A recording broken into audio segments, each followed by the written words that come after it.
મિત્રો, ઘટના એવી છે કે ગઈકાલે સાંજે સોશિયલ મીડિયામાં મેં સૌરાષ્ટ્રના ભજન કલાકાર માયાભાઈ આહિરનો કોઈ કાર્યક્રમનો મેં વિડીયો જોયો. એ કાર્યક્રમ અમદાવાદની બાજુમાં ઝાંઝરકા ખાતે ધર્મગાદીએ યોજાયો હતો અને એ કાર્યક્રમમાં ગઢડાના ધારાસભ્ય અને ઝાંઝરકા ગાદીના મહંત શ્રી શંભુ પ્રસાદ ટુંડિયા પણ હાજર હતા. પોતાને ભાજપના અનુસૂચિત વર્ગના નેતા ગણાવતા અનેક લોકો સ્ટેજ ઉપર હાજર હતા અને માયાભાઈની સામે જે શ્રોતાઓ બેઠા હતા એનો મોટો ભાગ અનુસૂચિત વર્ગના લોકોનો હતો. અનુસૂચિત વર્ગના લોકોને પણ કોને દેવી દેવતા માનવા, કોનું અનુસરણ કરવું, કયા ધર્મનું પાલન કરવું, એમનો સંપૂર્ણ બંધારણીય અધિકાર એમનો પોતાનો છે, બંધારણે અધિકાર આપ્યો છે. પણ એ કાર્યક્રમમાં માયાભાઈએ પોતાને બહુ સજ્જન, સારા, સંસ્કારી અને અનુસૂચિત વર્ગના લોકોના હિતેચ્છુ દર્શાવવા માટે અમુક વાણી વિલાસ કર્યા. એ આખા ભારત દેશ અને વિદેશમાં વસતા અનુસૂચિત વર્ગના લોકોનું સ્પષ્ટ અપમાન હતું. જેનું જમીર જાગેલું છે, જેને પોતાનું સ્વાભિમાન છે, એ કોઈ લોકો સાથે જે છે આ સહન નહીં થાય. એમણે કાર્યક્રમમાં જે છે એ અનુસૂચિત વર્ગના લોકો માટે વારંવાર જે છે એ હરિજન શબ્દનો ઉપયોગ કર્યો.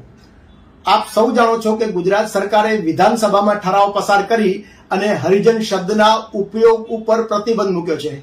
એનું કારણ છે એ શબ્દનો ઇતિહાસ જે છે ને બહુ ખરાબ અને અપમાનજનક છે. ત્યાંથી ન અટકતા એ ભજનના કાર્યક્રમમાં જ્યાં લોકોએ ધાર્મિક આસ્થા થકી ભજન સાંભળવા માટે એમને બોલાવે છે, ત્યાં કને અનુસૂચિત વર્ગના લોકો સાથે થઈ રહેલ આભડછેડનો મુદ્દો ઉખેડ્યો. અને ઉખેડીને પણ એવું નથી કે જે સાચા જાતિવાદી જુલ્મીઓ છે એને ખુલ્લા પાડવા કે એ લોકોને ચેતવણી આપવા કે એમના દુષ્કૃત્યને જે છે ઉજાગર કરવા માટે કર્યો હોય, પણ એમના પાપો ઉપર પડદો પાડવા માટે. પ્રથમ તો એમણે કહ્યું કે આભડછેડ જે છે એની શરૂઆત ક્યાંથી થઈ કે ભારત દેશ આઝાદ થયો ત્યારે જે રાજકીય પાર્ટી હતી જેને અનુસૂચિત વર્ગના લોકોને પોતાની સાથે રાખવા હતા, એણે ઉંબાડિયો કર્યો. એમનો ઈશારો સ્પષ્ટપણે એવો હતો કે જે છે ને એ કોંગ્રેસ પક્ષે જે છે અનુસૂચિત વર્ગના લોકોને પોતાની સાથે રાખવા માટે આભડછેડ જે છે એ શરૂ કરાવી. બીજું એમણે કારણ એવું આપ્યું કે આ મુઘલોએ જે છે એ આભડછેડ જે છે એ શરૂ કરી અને એના માટે એમણે એવો તદ્દન ખોટો અને ભ્રામક જે છે એ ઘટનાક્રમ દર્શાવ્યો કે અનુસૂચિત વર્ગની અંદર જે દેખાવડી મહિલાઓ હતી, રૂપાળી, મુઘલોએ જે છે એને એમના પરિવાર પાસેથી એ મહિલાઓ માંગી અને એ મહિલાઓના પરિવારના પુરુષોએ કહ્યું કે માથું કપાવી નાખશું પણ એ મહિલાઓ તમને નહીં આપીએ. પરિણામે મુઘલોએ દમન શરૂ કર્યું અને એમને જે પુરુષોએ પોતાના ઘરની રૂપાળી મહિલાઓ મુઘલોને આપવાનો ઇનકાર કર્યો એ લોકોને ગામથી બહાર રહેવા માટે ફરજ પાડી અને એમના ઉપર જે છે એ અત્યાચારો શરૂ કરાવ્યા. આપને આ વિડીયોથી હું સ્પષ્ટ કરી દઉં છું કે આ વિડીયો જે છે ને એ મેં કોઈ મુઘલો કે કોંગ્રેસ દૂધે ધોયેલા છે કે એમના બચાવ માટે કે એમના કોઈ કર્મો ઉપર પડદો પાડવા માટે મેં બિલકુલ નથી બનાવ્યો. પણ આખા અનુસૂચિત વર્ગના લોકોનું આ માયાભાઈ આહિર જે જાહેર કાર્યક્રમમાંથી જે અપમાન કરી રહ્યા છે, એ અપમાન જે છે એમાં હું માયાભાઈ આહિરને જે છે કહેવા માંગુ છું કે તમે સમજો છો એટલા અનુસૂચિત વર્ગના લોકો મૂર્ખ નથી. હા, અમુક લોકો હશે એસસી વર્ગની અંદર કે જે પોતાનું પેટ ભરવા માટે સત્તાધારી અને જાતિવાદી જુલ્મીઓની રાજકીય પાર્ટી જે છે સાથે પડ્યા આવતા હશે અને પોતાના સમાજ ઉપર જુલ્મો થાય, તમારા જેવા અપમાનજનક શબ્દ બોલે તો પણ મોઢામાં મગ ભરી અને બેસી રહે એવા હશે. પણ જેનું જમીર જાગેલું છે એ કોઈ દિવસ જે છે ને એ તમારા આવા અપવચનો સહન નહીં કરે. એમણે આગળ વધીને જે છે ને એ એવું કહ્યું કાર્યક્રમમાંથી, આમ હાથ લાંબો કરી એસસી વર્ગના લોકો સામે કે ક્યારેક ઇતિહાસના પાના ઉથલાવો, ઇતિહાસના પાના ખોલો. શું કહેવા માંગતા હતા કે તમે બુદ્ધુ છો, તમે કોઈ દિવસ અભ્યાસ કર્યો જ નથી, ઇતિહાસનું પાનું ઉથલાવ્યું જ નથી. આ જે છે ને આ રીતના વાણી વિલાસ કરતા હતા. તો આ મુઘલોએ આભડછેડ જે છે એ શરૂ કરાવી તો એના થોડાક ઇતિહાસની અંદર જે છે ને 2-5 મિનિટના ઇતિહાસની અંદર આપણે જવું પડશે કે એ માયાભાઈ આહિરના આક્ષેપમાં કેટલો તથ્ય છે. ફરીથી કહું છું, મુગલો જે છે એને તમે ગમે એટલી ગાળો બોલો, એના વિશે જે બોલવું હોય બોલો, એના પ્રત્યે મને કોઈ પ્રેમ છે, લાગણી છે કે માન છે કે હું એનો બચાવ કરનાર વકીલ છું, એ પ્રકારનું લેશ માત્ર નથી. પણ જે વાસ્તવિક જાતિવાદી જુલ્મીઓ છે એના પાપો ઉપર પડદો પાડવો અને જે લોકો જવાબદાર નથી એને વિકૃત ઇતિહાસ દર્શાવી એસસી વર્ગના લોકોને ગુમરાહ કરી અને ચોખ્ખો એમનો પ્રયાસ મુસલમાનો અને એસસી વર્ગ આમને સામને આવી જાય અને કાયમને માટે એકબીજાના દુશ્મન બને, એ માટેનો એમનો પ્રયાસ હતો. તો મુગલો ભારતમાં આવ્યા ક્યારે? 21 એપ્રિલ 1526 ભારતના તે વખતના બાદશાહ ઇબ્રાહિમ લોદીને બાબરે પાણીપતના પહેલા યુદ્ધમાં હરાવ્યા. ત્યારથી મુગલ ડાયનેસ્ટીની જે છે ને એ ભારતમાં શરૂઆત થઈ અને પછી જેમ જેમ સમય આગળ વધતો ગયો એમ એમ અનેક દેશી રજવાડાઓ સાથે મુગલોનું એટલે કે બાબરનું, એમના પુત્ર હુમાયુનું અને પછીની પેઢીના યુદ્ધો થયા અને એક પછી એક પ્રદેશ જીતી અને મુગલોના શાસનનો ભારતમાં વિસ્તાર થયો. યાદ રાખો કે એ વખતે આજના 5 દેશોમાં જે છે એ મુગલોનું શાસન ચાલતું હતું. એમાં ભારત, પાકિસ્તાન, બર્મા, બાંગ્લાદેશ એ બધા દેશો હતા. તો શું 1526 થી પહેલા ભારત દેશમાં જે છે એ જાતિવાદ નતો, આભડછેટ ન હતી? તો આપને યાદ અપાવું કે વીર મેઘમાયાનો દાખલો આપણી નજરની સામે છે. વીર મેઘમાયાએ બલિદાન આપ્યું જનતાની તરસ છુપાવવા માટે, જનતાની તરસ બુજાવવા માટે બલિદાન આપ્યું પોતાના પ્રાણોનું અગ્નિમાં ભડભડ બળીને. અને એ બલિદાન આપવાથી પહેલા રાજા સિદ્ધરાજ જયસિંહ પાસે શું વરદાન માંગ્યું હતું? એ વરદાન માંગ્યું હતું કે મારા સમાજના લોકો છે એની કમરમાંથી ઝાડુ છોડાવી દો અને ગળેથી મટકી છોડાવી દો. તો જો આભડછેટ મુગલોએ શરૂ કરી તો એના 200 વર્ષ પહેલા 12મી સદીમાં જે છે ને એ આ વીર મેઘમાયાને રાજા સિદ્ધરાજ જયસિંહ પાસે આવું વચન માંગવાની શું જરૂર પડી હતી? અન્યથા ગુજરાતમાં પ્રથમ વખત મુસ્લિમોનું શાસન ક્યારે આવ્યું? ગુજરાતમાં પ્રથમ વખત મુસ્લિમોનું શાસન ઈસવીસન 1304 થી કરી અને 5 વચ્ચે દિલ્હીના સુલતાન અલાઉદ્દીન ખિલજીએ પોતાના સેનાપતિ મારફતે ગુજરાતના અંતિમ હિન્દુ રાજા કરણ વાઘેલાને હરાવી અને મુસ્લિમ શાસનની સ્થાપના કરી. તો 12મી સદીમાં ગુજરાતમાં જ્યારે સિદ્ધરાજ સોલંકીનું શાસન હતું, હિન્દુઓનું શાસન હતું, એ વખતે કયો મુગલ જે છે એ આભડછેટ ઉભી કરવા માટે આવ્યો હતો?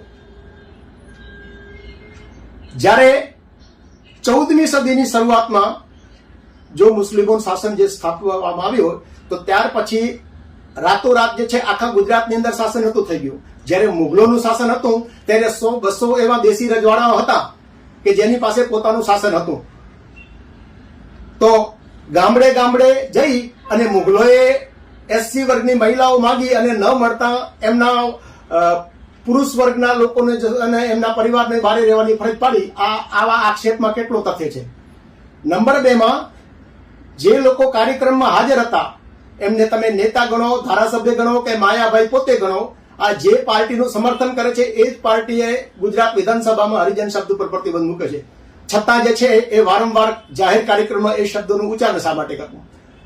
અને એથી આગળ વધીને કહું પહોંચાડતો વર્ષ 2019, 20 અને 21ના નેશનલ ક્રાઇમ રેકોર્ડ એ ભારત સરકારની એજન્સી છે. ભારત દેશમાં એસસી વર્ગના લોકો ઉપર કેટલા જુલ્મો થાય છે દર વર્ષે એના આંકડા આપ્યા છે અને દર વર્ષના એ વર્ષોના આંકડાઓ જે છે એમાં દર વર્ષે 40,000 થી ઉપરના છે. એટલે દર 10 થી 15 મિનિટે એક જાતિવાદી જુલ્મ થાય છે. તો મુગલોનું શાસન જે છે લાલ કિલ્લાની અંદર શાસન રહ્યું હતું એ છેલ્લે 1857ની અંદર પૂરું થઈ ગયું હતું. તો ત્યાર પછી આજ દિવસ સુધી દર 10 થી 15 મિનિટે ભારતમાં એક જાતિવાદી અત્યાચાર થાય છે. એ કયો મુગલ જાતિવાદી અત્યાચાર કરવામાં આવે છે? કયો મુગલ આવે છે જાતિવાદી અત્યાચાર કરવા?